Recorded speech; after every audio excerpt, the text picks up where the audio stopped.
Live from New Delhi, you're watching DD India News Hour, India's voice to the world with me, Deepika, coming up in the next 1 hour.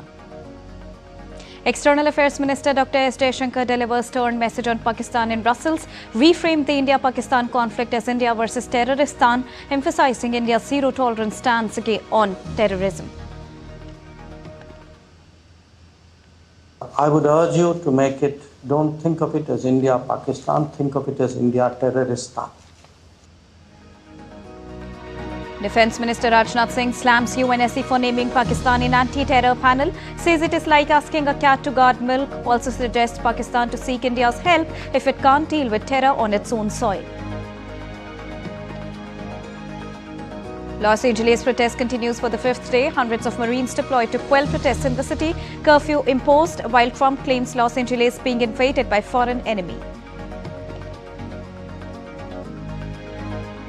And in sports, South Africa and Australia all set to lock horns in World Test Championship finale at Lord's in London.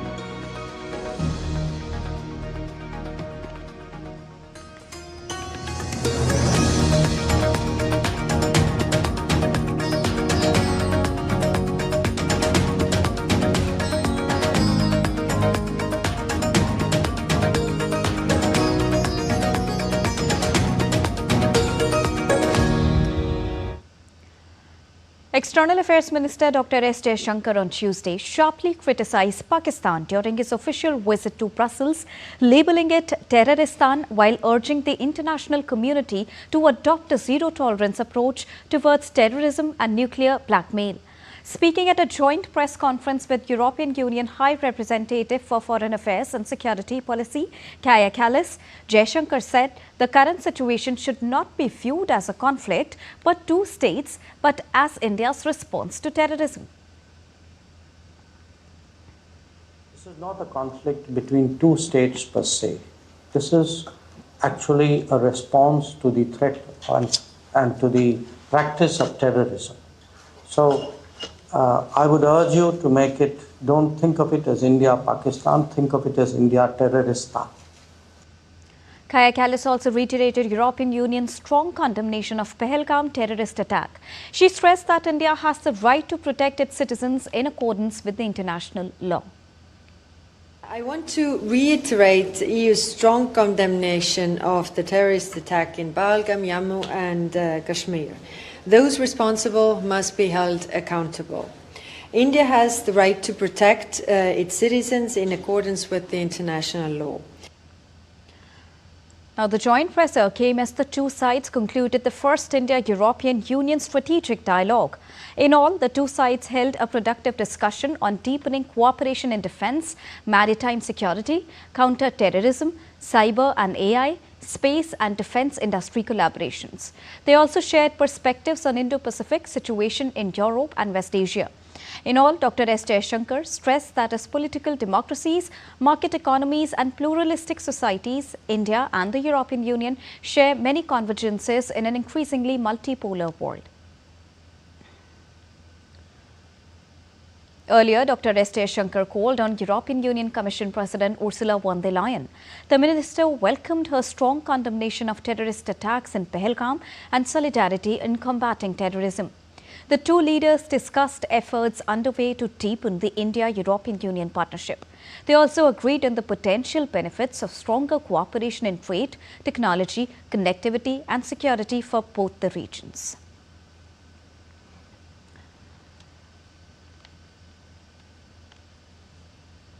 Now, pointing to Operation Sindoor as a sign of change in the country's attitude towards national security, Defence Minister Rajnath Singh on Tuesday at an event in Dehradun urged international community to stop funding Pakistan.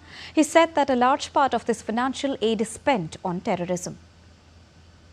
Pakistan को जो पैसा या आर्थिक सहायता मिलती है, उसका एक बड़ा हिस्सा आतंकवाद के कारखाने में खर्च किया जाता है।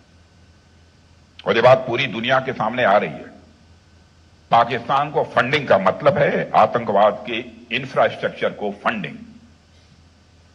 इसलिए मुझे लगता है कि अंतर्राष्ट्रीय समुदाय को, इंटरनेशनल कम्युनिटी को इस फंडिंग को, विदेशी फंडिंग को बंद करना होगा।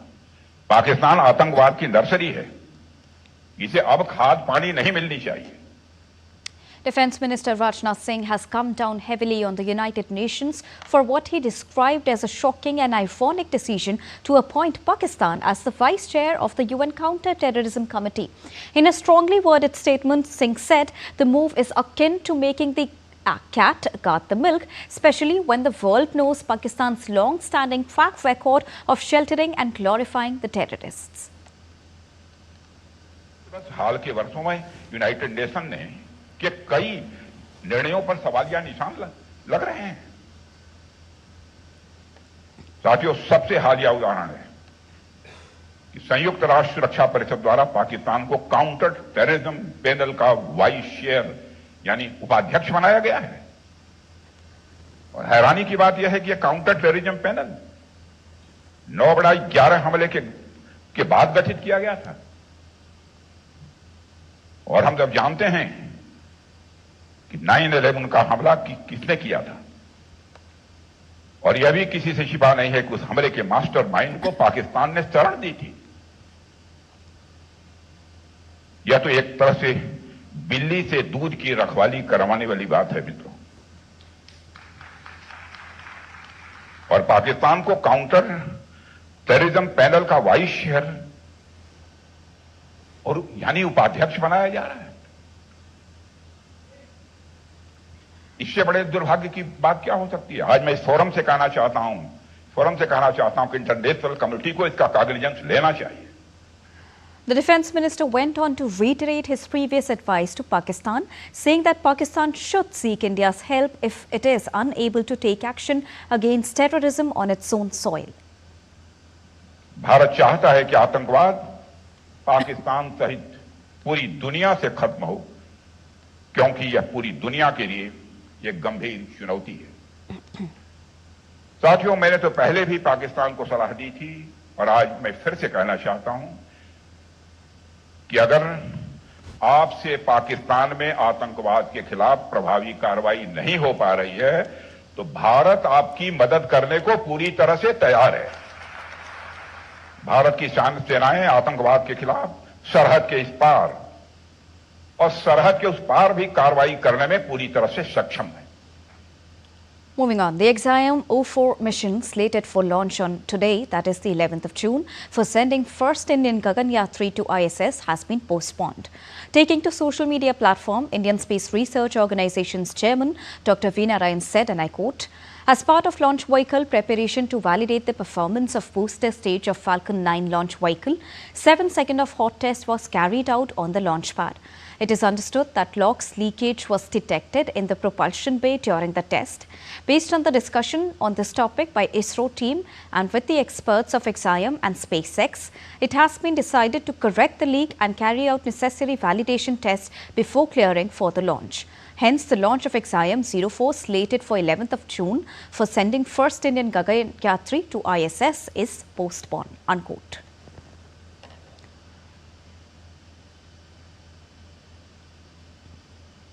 Well, part of the team is India's Shubhanshu Shukla, who will become the first Indian to reach the International Space Station and only the second ever in orbit after Rakesh Sharma when launch takes place.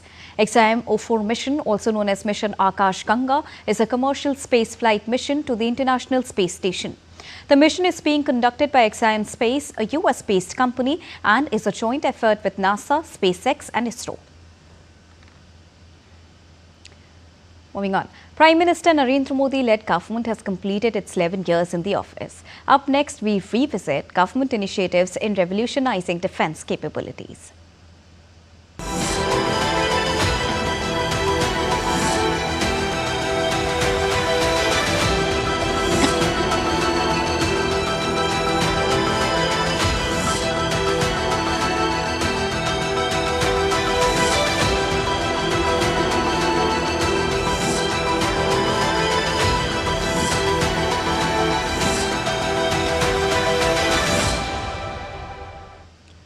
Prime Minister Narendra Modi on Tuesday said India's defence forces are not just protecting the borders but also showcasing strength in new age warfare through the 11 years of his tenure.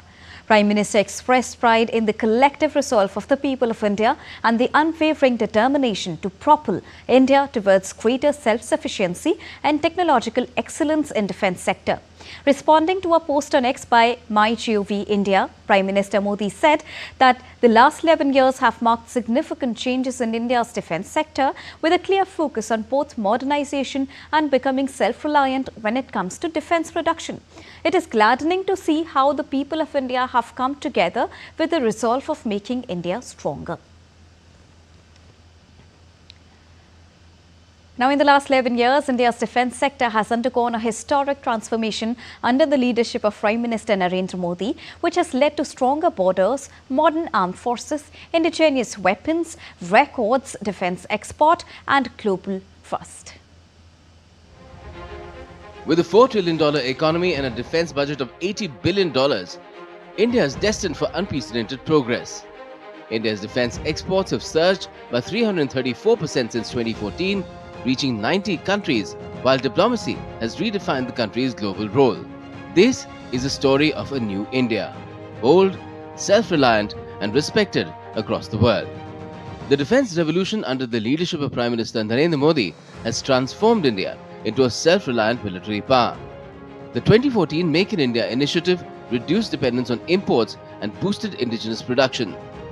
Foreign direct investment, or FDI, in defence increased up to 74%, bringing global expertise to India.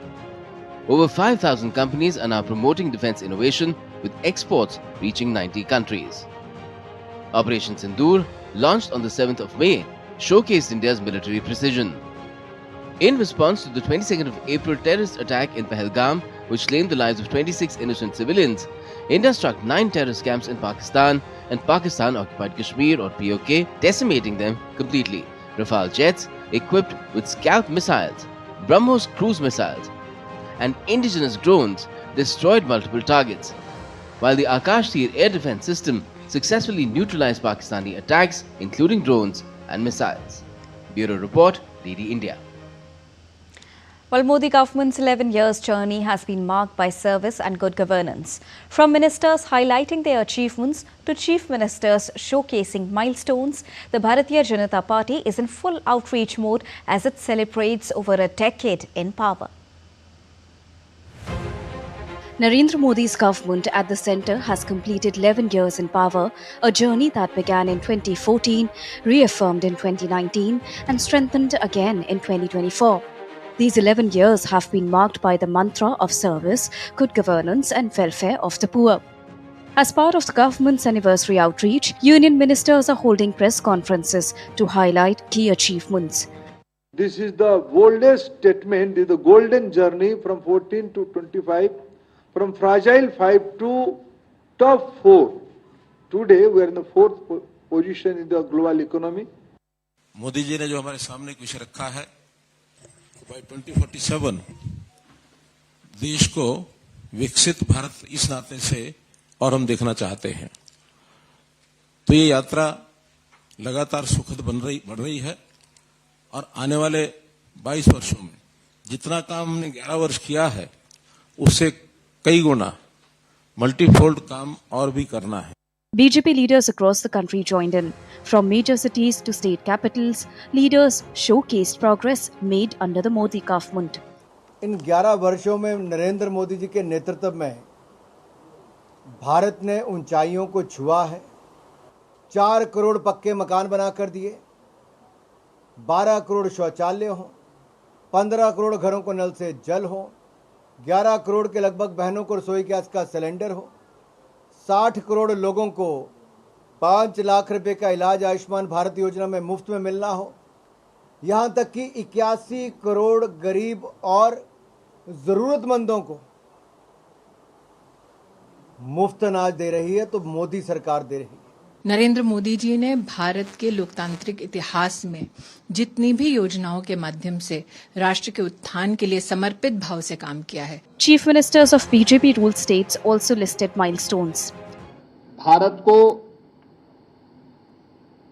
विकसित भारत और आत्मनिर्भर भारत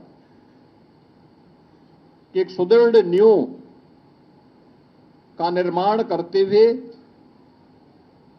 अगले 25 वर्ष की एक व्यापक कार्य योजना पूरे भारतवासियों के सामने भी प्रस्तुत कर दी है। जितना इंफ्रास्ट्रक्चर दिल्ली सरकार का दिल्ली में है हॉस्पिटल एडमिनिस्ट्रेशन का, उससे ज़्यादा केंद्र सरकार का दिल्ली में हॉस्पिटल इंफ्रास्ट्रक्चर है। 1.25 लाख करोड़ रुपए की सड़क परियोजनाओं की सौगात केंद्र ने दिल्ली को दी। As the government marks 11 years, it reiterates its commitment to continue this journey powered by the pillars of service, governance and upliftment of the underprivileged. Bureau Report, DD India. We're heading for a short break, but still to come on the other side. US and China reach framework agreement on trade commitments. Jair Bolsonaro denies involvement in alleged coup plot. And worsened by road blockades tied to ongoing political unrest, fuel shortages in Bolivia stretches into the 5th week.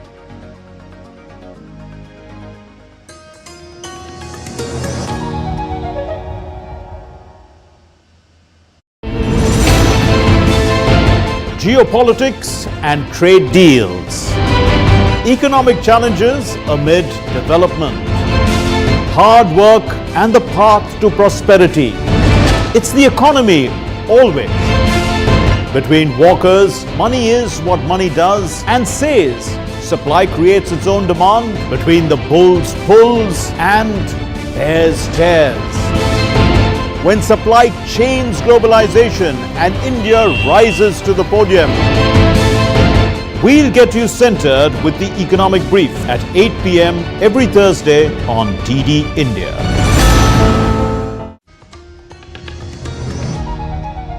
Welcome back after that short break. You're watching DD India News Hour. Moving on. Tensions are escalating for a 5th day in Los Angeles after protests against immigration and customs enforcement gripped the city, with the demonstrators clashing with law enforcement.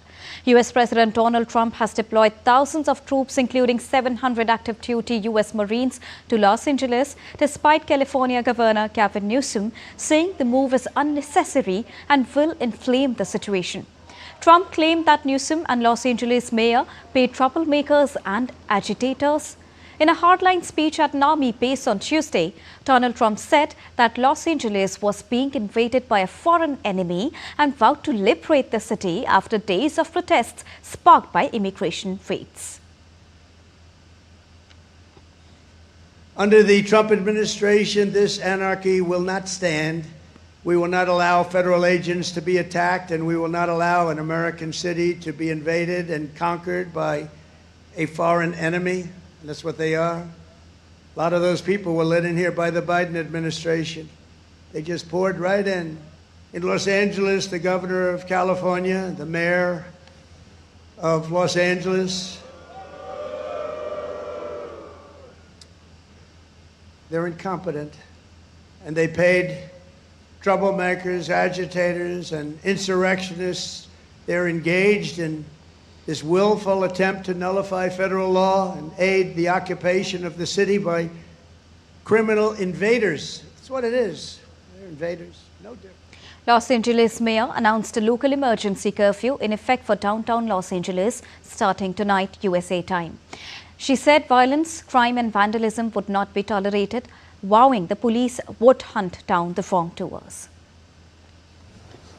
I wanted to let the city know that I have declared a local emergency and issued a curfew for downtown Los Angeles to stop the vandalism, to stop the looting. Many businesses have now been affected by or vandalized. Last night there were 23 businesses that were looted, and I think that if you drive through downtown LA, the graffiti is everywhere and has caused significant damages to businesses and a number of properties. And for more on this, I'm joined by DD India correspondent Jessica Taneja. Good morning, Jessica. Reports are coming on of overnight curfew as well imposed by the mayor now. Fill us in with more details on this. Right, and you heard the Los Angeles Mayor Karen Bass talk about looting and rioting in LA. And certainly that has become a concern overnight, leading to the curfew, as you pointed out. Now, that curfew stays till 6 p.m. tomorrow, LA time. and certainly would have effect on not just the local community, but people living there as well. Remember, LA has been able to build itself on the backbone of migrants coming in from El Salvador, from Guatemala, from Honduras, three crucial, states, countries that have been of concern for the United States, especially when it comes to illegal immigration. And Deepika, as you'd recall, the reason why these protests started was because of the ICE agents, who had gone into these particular areas where the migrants reside and had questioned them on their status of migration and trying to understand as to what this is. And this is the kind of agitation that led further to what we're witnessing in Los Angeles right now. The whole agitation against these ICE agents coming into their communities and questioning people who are on a daily wage, especially the garment factory workers, the people who work in hotels and shops, etc. So this was certainly a very difficult point for the local administration, as well as bringing in the larger question of how the dynamics of the American politics have completely changed from here on. Because now the question boils down to separation of powers. How much authority, would the federal government have in case when it comes to states' security assets, especially when you talk about National Guards? I mean, there have been instances in the past where the National Guards, have been taken out of the state's authority and completely in control of the federal authority to quell protests like these. But how further can this go is what we need to see. And as you're saying, Trump also justified sending troops while the mayor reiterated requests for calling off the raids. Meanwhile, violent protests are continuing as it is. What sort of a message does it send across the world, as this is yet another internal conflict of the US making headlines across the globe? Well, that's right, Deepika. You and I have noticed in the recent past, when it comes to the Trump administration, nothing really qualifies as a headline because there's always more in the offing. And it's just some time where you have to wait and see on how things completely change when it comes to the United States and its messaging to the world, especially when it comes to how it conducts its own internal affairs.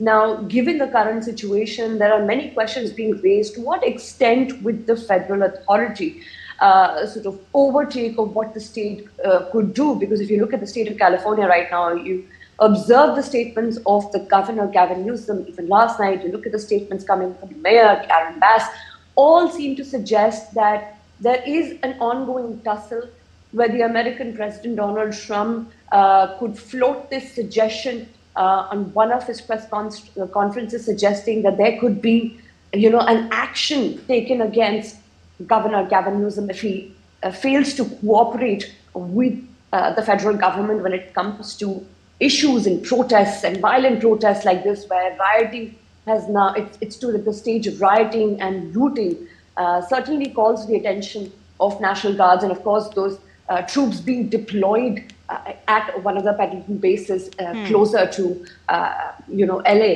But the question then again, boils down to the fact that, Deepika, will Donald Trump, will the President of the United States go ahead and overrule the Posse Comitatus Act? Just for a little bit of reference to our viewers, the Posse Comitatus Act was brought in 1887. It is a special act in a sense where the federal government of the United States is not allowed to use its own military or their own military troops now. Military troops as in the Marines, because the National Guards are different. That's the ruckus over. So if you talk about, deploying military troops, the US Marines on the streets of LA, that would be overruling Posse Comitatus, because the Posse Comitatus Act doesn't allow the federal government to deploy troops on US citizens on its own soil. Let's see how it goes on, because we are currently also... Certainly, just a minute, let me finish that point a bit for the viewers, because that would give out the right kind of context of what I'm trying to say. So that would be the next hurdle between the state and the American administration at this point. How does it move ahead? Will it actually go ahead and deploy troops? That is something we need to see. This rioting goes out of control, Deepika. All right, there we are also showcasing, showing the visuals straight from Los Angeles, how the ruckus is going on and how the protests are still continuing. Meanwhile, thank you so much, Jessica, for joining us and bringing us the latest with a rounded perspective on the current brewing situation in the US. Moving on. Trade negotiations between the US and China continue for a second day in London following US President Donald Trump's statement. The US and China have reached a preliminary trade framework after 2 days of talks aiming to implement earlier agreements. Now, both the sides will now seek approval from President Trump and Xi Jinping. Treasury Secretary Scott Bessent said on Tuesday that trade talks with Chinese officials in London would continue as needed. US Commerce Secretary Howard Lutnick echoed the development, describing the framework as a first step. Lutnick said that the trade framework and implementation plan agreed with China should result in restrictions on rare earths and magnets being resolved. The two sides have agreed in principle the framework for implementing consensus between the two heads of state during their phone talks on the 5th of June, as well as those reached at Geneva talks. Now, residents of the Austrian city of Rust remain in mourning as they held candlelight vigil on Tuesday night for the victims of a school shooting in which 10 people were killed. Police said the suspect opened fire at a high school in southeastern Austria, who acted alone and took his own life in the school toilet. Police said they had found a goodbye letter addressed to his parents during a search of his residence, but that it included no clues about his motive. According to police, the alleged perpetrator used 2 legally owned weapons. Interior Minister Gerhard Kahner told the reporters that he was a former student at the high school but had not finished his studies. Austrian Chancellor Christian Stocker declared 3 days of national mourning to remember the victims, saying the country had witnessed an act of unimaginable violence. German Chancellor Friedrich Merz and the acting Dutch Prime Minister Dick Schoof expressed their condolences following the shooting. Schoof said his thoughts were going out to the relatives of the victims. Now, Brazil's former President Jair Bolsonaro has denied his involvement in an alleged plot to overthrow the country's current president, Luiz Inácio Lula da Silva. Speaking for the first time in the court, Bolsonaro, who ruled the country between 2019 and 2022, said a coup was an abominable thing and there was never even a possibility of a coup in my government. Along with 7 co-conspirators, Bolsonaro is actually standing trial over the events which led up to the storming of government buildings by supporters on the 8th of January 2023, a week after Lula's inauguration. The former president could face decades in prison if he is convicted. He has always denied the charges against him, however. Now, violent clashes broke out on Tuesday in Lelagua, a mining town in Bolivia's Potosi province, as residents confronted Evo Morales' supporters who had blocked local roads. The confrontation that lasted more than an hour involved explosions from dynamite and rock throwing, resulting in several injuries. The protests were triggered by supporters of Morales demanding that the electoral court allow the former 3-term president to run in the upcoming elections, even though constitutional rulings bar him from seeking re-election. Residents and transport groups attempted to clear the roadblock that had disrupted food supplies for days.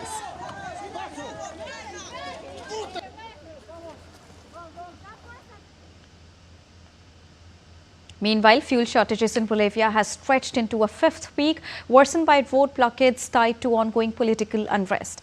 Now, these shortages are affecting water pumping and irrigation systems, essential for both livestock and human use. Minister of Rural Development Yamil Flores stated that the country is facing daily agricultural losses of 42 million Bolivianos. The situation, driven by dwindling dollar reserves and political tensions, poses a serious threat to Bolivia's rural economy and food security.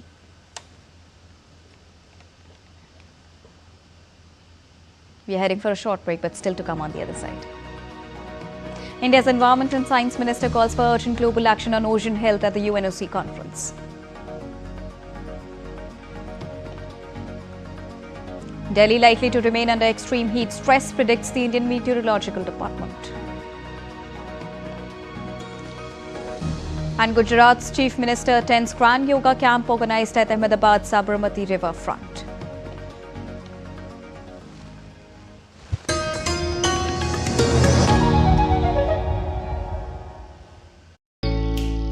Jharkhand will mesmerize you with majestic nature, rich heritage and colorful culture. Hello. Johar. Johar. It fits perfectly. Thank you. Full workout हो गया. Ready?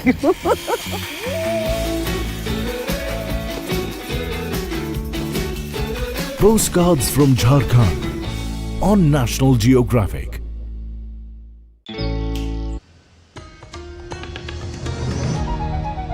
Welcome back after that short break. You're watching the India News Hour. Now let's quickly recap the top headlines of the hour. External Affairs Minister Dr. S. Jaishankar delivers stern message on Pakistan in Brussels, reframed the India-Pakistan conflict as India versus Terroristan, emphasizing India's zero-tolerance stance on terrorism. Defence Minister Rajnath Singh slams UNSC for naming Pakistan in anti-terror panel, says it is like asking a cat to guard milk, also suggests Pakistan to seek India's help if it can't deal with terror on its own soil. Los Angeles protest continues for the fifth day. Hundreds of Marines deployed to quell protests in the city. Curfew has been imposed, while Trump claims Los Angeles being invaded by foreign enemy. And in sports, South Africa and Australia lock horns in the World Test Championship final at Lord's in London.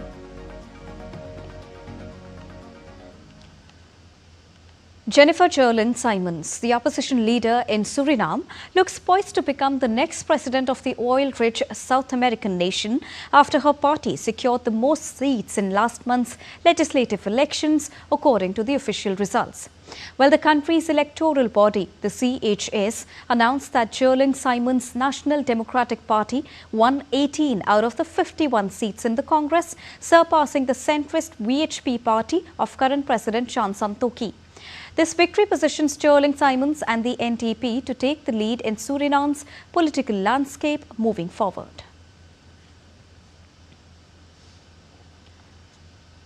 Thousands of demonstrators gathered outside the Hungarian parliament in Budapest on Tuesday to protest the proposed transparency bill put forward by Prime Minister Viktor Orban's government. The crowd, which included artists, musicians, actors and journalists, voiced concerns over what they see as threats to civil liberties. Protesters carried banners with slogans opposing the legislation. Introduced by the ruling Nationalist Fidesz party on the 14th of May, the bill would require a registry of organizations receiving foreign funding and could limit or shut them down if deemed a threat to Hungary's sovereignty or cultural values. The proposal has triggered protests and prompted leading European editors to petition for its withdrawal.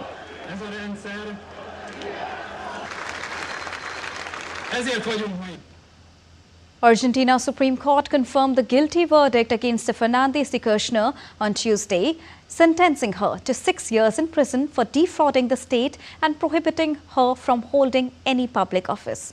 Now, Kirchner said the Supreme Court upholding of a guilty verdict is wrong, arguing that her prison sentence will not change the lives of Argentines. The Supreme Court's decision is a major setback for the left-wing Peronist political party, but could boost Argentina's opposition ahead of this year's midterm elections. Kirchner was convicted in 2022 for awarding public road work contracts to an ally, but denies the charges, calling them political persecution. She recently announced her intention to run in September's legislative elections in Buenos Aires.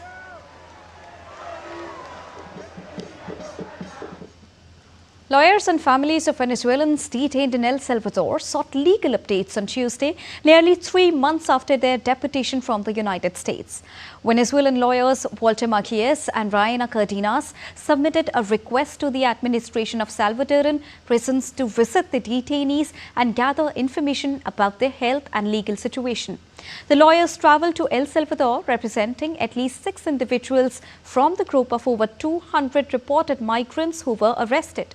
The Trump administration appealed a judge's ruling requiring that hundreds of Venezuelans deported to El Salvador be allowed to challenge their detentions through habeas corpus petitions.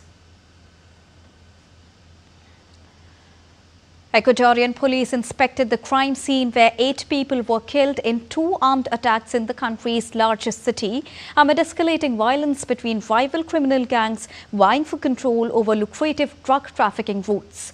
The incidents left communities shaken and authorities scrambling to restore the order. The attacks highlighting the ongoing struggle between gangs battling for dominance over trafficking corridors, a conflict that has contributed to a recent surge in violent crimes across Ecuador. Authorities are calling for increased cooperation with international partners to combat drug trafficking and restore peace to the city.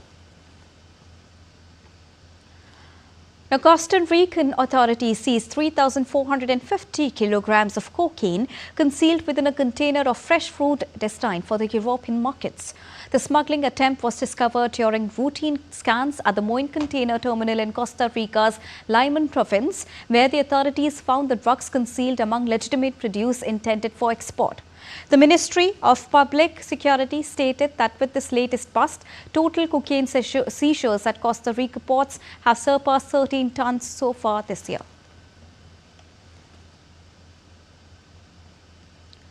Updates now on Russia-Ukraine conflict. Russia and Ukraine exchanged an unspecified number of sick and wounded prisoners of war on Tuesday under an agreement reached at peace talks last week in Turkey. The handover took place after an initial swap of prisoners under the age of 25 that was conducted on Monday. So far, prisoner exchanges remain the sole tangible result of the peace talks, which have yet to make progress towards the ceasefire.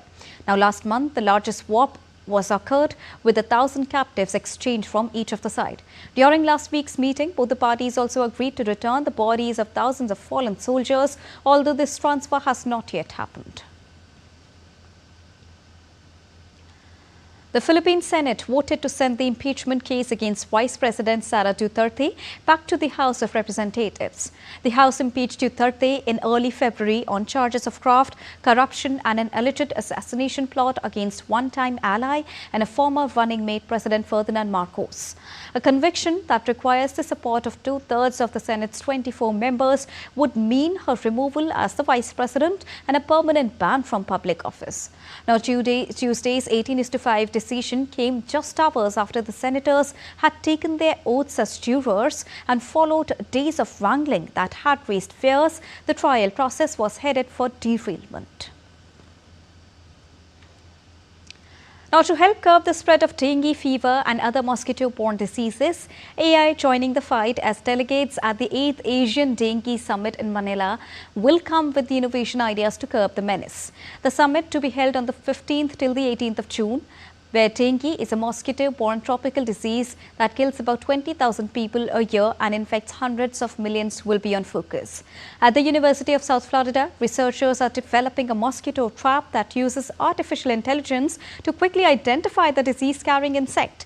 Now, this could be used as an early warning device for local authorities to alert them of the rise in risk to public health.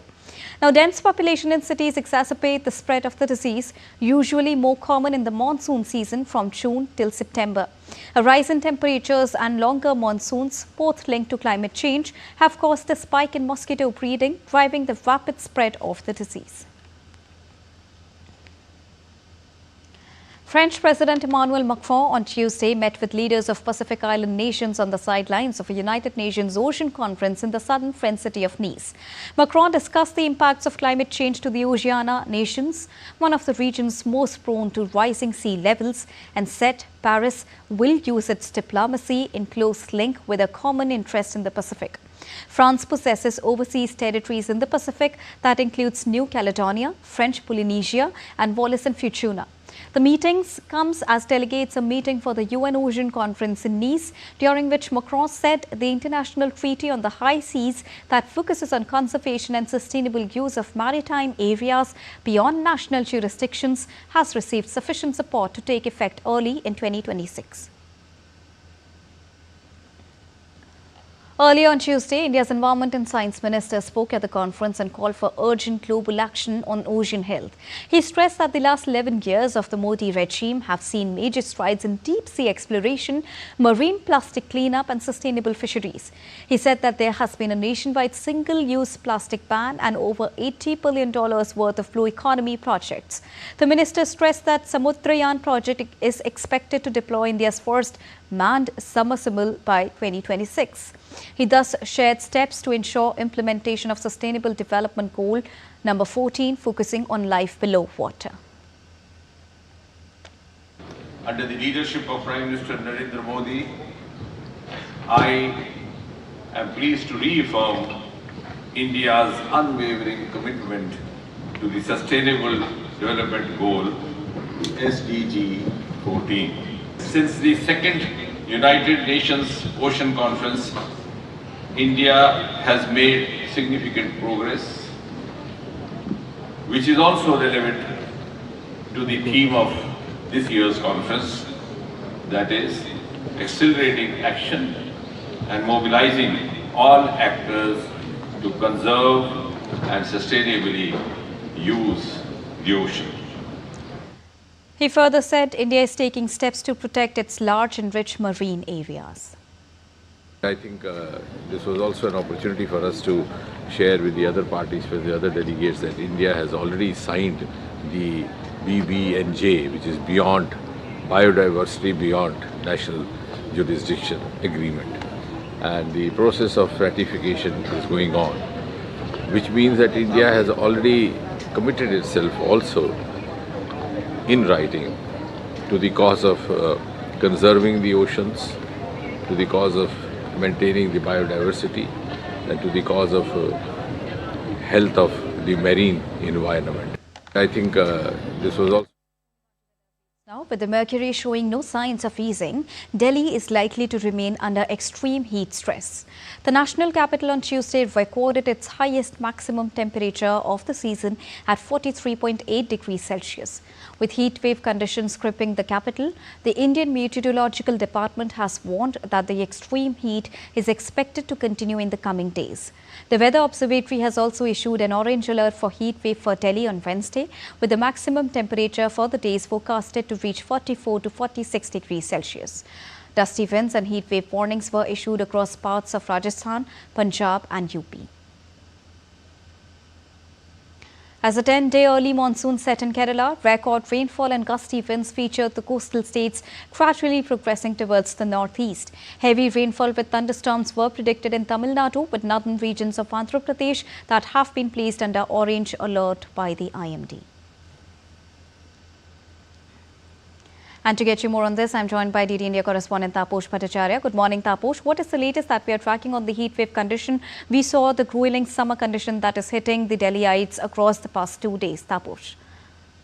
Hi, good morning, Deepika. Let me start with bad news first. The heat wave conditions have actually reported over 3 of the stations, 3 out of the 5 stations reported in Delhi. Doordarshan reported 43.8 degrees Celsius yesterday, which is still not there in terms of heat wave because you have to touch over 43 but places like Palam, the places like Rich, places like Ayanagar, they have reported heat wave conditions. Palam has yesterday the temperature in Palam was 44.6 degrees Celsius, and Ridge area was reported 45 degrees Celsius, while Ayanagar reported 45.5 degrees Celsius, with the departure of over 4 of more than 4 degree in almost every single place. So, out of the 5 reporting stations in Delhi, 3 have reported heat wave conditions in all. And this is expected to remain like that in the next few days, at least till 13th. That much I can say. Delhi and NCR and nearby areas have also been given a yellow and orange warning, for that matter, because of the severe heat wave condition that is currently going on. Now, there are heat wave conditions have also been given at some places in West Rajasthan, where some of the temperature have gone over 47 degrees Celsius. In fact, in Ganganagar, the highest temperature was over 47.4 degrees Celsius. Same is with East Rajasthan. The highest temperature was at around 46.3 degrees Celsius at Kota. So you can very well imagine the kind of heat wave conditions that is currently going on. And it has been, the problem has been exponentially increased with the increase in the night temperature in Delhi and other areas.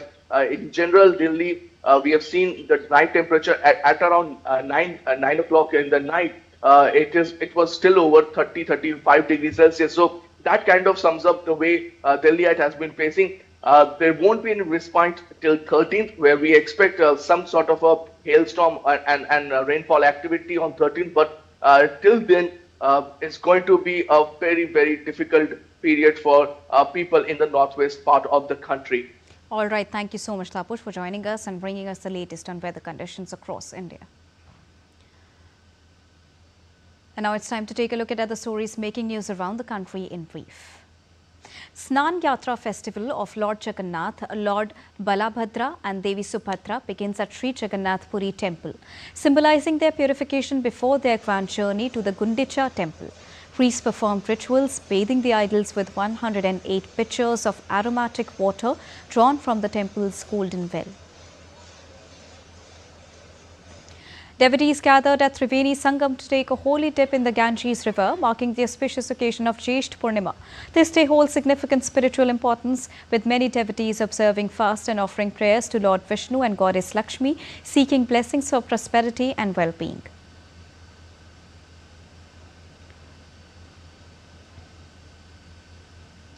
Gujarat Chief Minister Bhupendra Patel participated in the Grand Yoga Camp held at Sabarmati Riverfront. The event, attracting yoga enthusiasts from across the region, aimed at promoting health, wellness and the ancient practice of yoga. The camp featured expert instructors and diverse yoga sessions, fostering community spirit and holistic health awareness.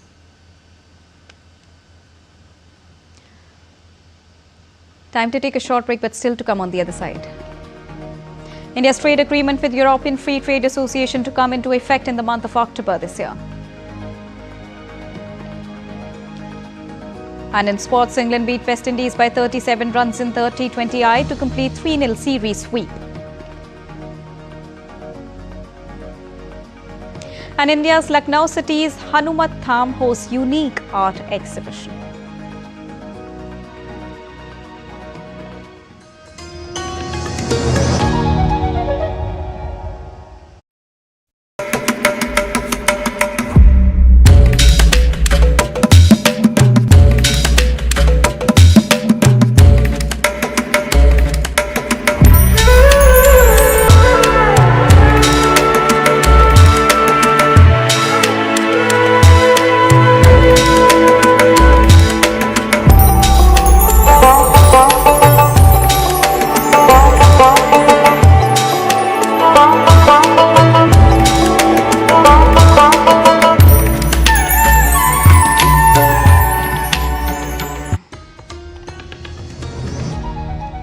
Welcome back after that short break. You're watching DD India News Hour. It's now time to get you all the latest from the world of business.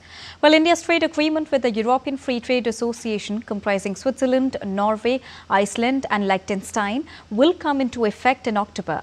Commerce and Industry Minister Piyush Goyal on Tuesday emphasized that the agreement marks a new chapter in strengthening Indo-Swiss ties, paving the way for even greater collaboration ahead. New era of partnership, of friendship, of togetherness between the four EFTA nations led by Switzerland, Norway, Liechtenstein and Iceland with India is going to begin in October, when the TIPA, of course it is officially called a Trade and Economic Partnership Agreement.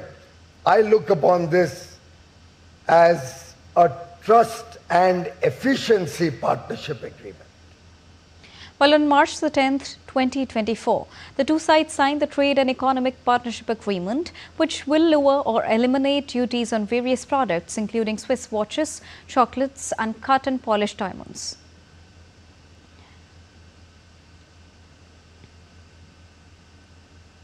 He said this while addressing a gathering of 1,000 plus Swiss businesses at Swissman Industry Day 2025, where he was joined by the Swiss Federal Councillor Guy Permelin. The minister also took the opportunity to highlight India's remarkable transformation over the past 11 years in terms of technology, innovation and how the nation offers great avenues for doing business. Piyush Goyal also encouraged Swiss industry and businesses to explore unparalleled opportunities for growth and investment in India, leveraging India's skilled and talented workforce and facilitative business ecosystem. Now, share markets and the dollar on Wednesday offered a guarded welcome to the latest signs of progress in US-China trade talks while awaiting more detail of what was decided and whether it would stick for long. Bond investors were also hunkered down for a reading in US inflation that could show the early impact of tariffs on prices and a treasury auction that will test demand for the debt. Investors who have been badly burned by trade turmoil before offered a cautious response, and MSCI's broadest index of Asia-Pacific shares outside Japan rose 0.2%. Japan's Nikkei added 0.4% and Australian stocks firmed 0.4%. The reaction in currency markets was equally restrained, with the dollar dipping 0.1% on the Japanese yen to 144.73. The euro edged up $1.1433 and the dollar index held steady at 98.971 US dollars. And now all the latest from the world of sports, to begin with cricket first. Australia will lock horns with South Africa in the World Test Championship final at Lord's in London. While the defending champions Australia will want to reclaim the title, South Africa will seek to clinch their first WTC trophy. Captain Pat Cummins on Tuesday announced their playing 11. Marnus Labuschagne is set to open the batting, while pacer Josh Hazlewood also returns to the squad. Labuschagne has been moved up the order to accommodate the return of Cameron Green, who underwent a back surgery in the month of October, while Josh Hazlewood is fit again after a calf injury to replace Scott Boland. While for South Africa, they will be eyeing their first ICC title since 1998. The Proteas finished at the top of the WTC 2023-25 standings, winning 8 of its 12 matches, while Australia came a close second with 13 victories across 19 games. England wrapped up a series clean sweep with a 37-run victory over West Indies in the third T20I on Tuesday. Ben Duckett's inventive 84-run knock helped big-hitting England blast their way to a record score on the home soil. He, along with Jamie Smith, shared a 120-run stand that provided the backbone of England's total of 248 runs. Chasing 249, West Indies lost openers Evan Lewis and Johnson Charles cheaply. Captain Shai Hope fought back with 45, while Rothman Powell launched a valiant counter-attack with unbeaten 79 runs. Despite Powell's efforts, Windies fell short at 211 for 8 as England's disciplined bowling ensured a convincing victory to wrap up a successful limited-over campaign. On to soccer now. Australia booked their 6th consecutive FIFA World Cup berth with a hard-fought 2-1 victory over Saudi Arabia on Tuesday. The Socceroos had to avoid a 5-goal defeat to confirm their appearance at a 6th consecutive finals, and goals from Connor Metcalfe and Mitch Duke earned the Australians a come-from-behind victory to brush aside the Saudis. The victory confirms the Australians as second-place finisher in Group C behind Japan, who secured their spot at the finals in the month of March. Saudi Arabia took 3rd place in Group C and will feature in a 4th phase of qualifiers in October alongside Indonesia, Qatar, United Arab Emirates, Iraq and Oman. Brazil on Tuesday qualified for next year's FIFA World Cup after beating Paraguay by 1-0 in Sao Paulo. The 5-time champions became the 9th country to qualify for the FIFA World Cup in USA, Canada and Mexico in 2026. Real Madrid forward Vinicius Jr. scored goal in the 44th minute to give Carlo Ancelotti his first victory as Brazil head coach, that too on his home debut.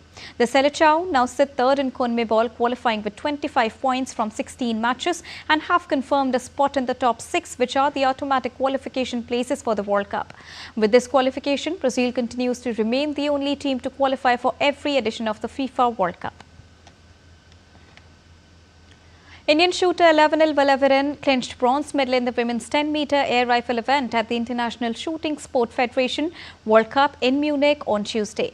Elevenil notched up a score of 232.1 points in the final behind gold medal winner Wong Zifei and silver medalist Yoon Ji Kwon of South Korea. Elevenil had finished 2nd in qualification, and for a major part of the final, she looked good to return home with the gold medal. But she slipped to 3rd position in the last stage of the final.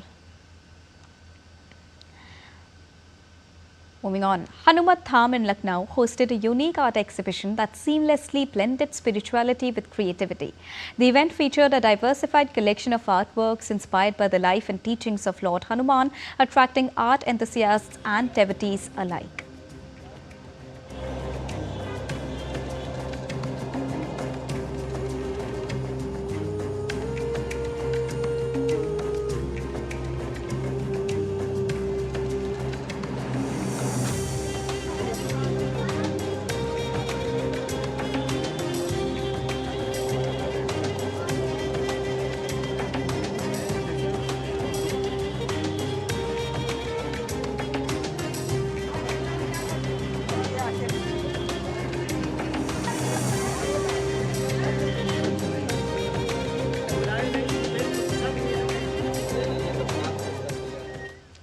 And that's all for this edition of DD India News Hour. But do let us know your thoughts on the news of the day. For those on the go, you can get all the latest news and updates from India and across the world on the DD India mobile app.